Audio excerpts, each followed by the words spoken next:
പൗരത്വ ഭേദഗതി നിയമം കളം പിടിച്ച ഒന്നാം ഘട്ടത്തിന് ശേഷം മലബാറിലെ തെരഞ്ഞെടുപ്പ് പ്രചാരണം അടുത്ത ലാപ്പിലേക്ക് കടന്നു.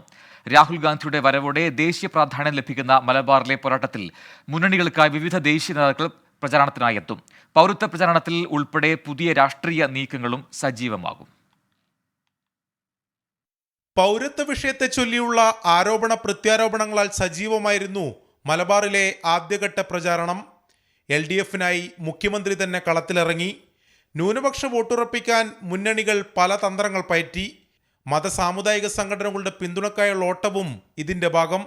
പ്രചാരണം അടുത്ത ഘട്ടത്തിലേക്ക് കടക്കുമ്പോൾ മലബാറിൽ പോരാട്ടം കൂടുതൽ കടുക്കും.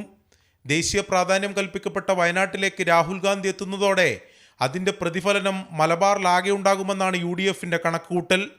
രാഹുലിനൊപ്പം ദേശീയ അധ്യക്ഷൻ മല്ലികാർജുൻ ഖർഗെ, കർണാടക മുഖ്യമന്ത്രി സിദ്ധരാമയ്യ, ഉപമുഖ്യമന്ത്രി DK ശിവകുമാർ, തെലങ്കാന മുഖ്യമന്ത്രി രേവന്ത് റെഡ്ഡി എന്നിവർ അടുത്ത ദിവസങ്ങളിൽ മലബാറിൽ പ്രചാരണത്തിനിറങ്ങും.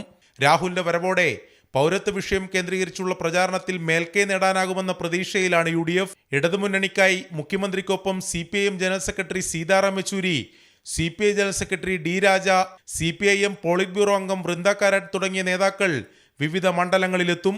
പ്രധാനമന്ത്രി നരേന്ദ്രമോദിയെ തന്നെ കളത്തിലിറക്കിയുള്ള പ്രചാരണത്തിനാണ് BJP ഒരുങ്ങുന്നത്.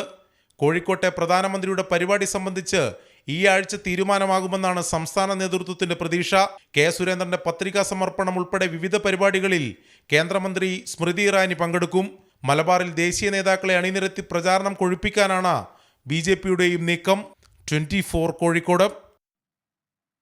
ലോകത്തെവിടെയായാലും ഏത് സമയത്തും 24 വാർത്തകളും ഓഗ്മെന്റഡ് റിയാലിറ്റി പാക്കേജുകളും എക്സ്പ്ലെയിനറുകളും വിശദമായി കാണാൻ ഞങ്ങളുടെ YouTube ചാനൽ നിങ്ങൾക്ക് സബ്സ്ക്രൈബ് ചെയ്യാം.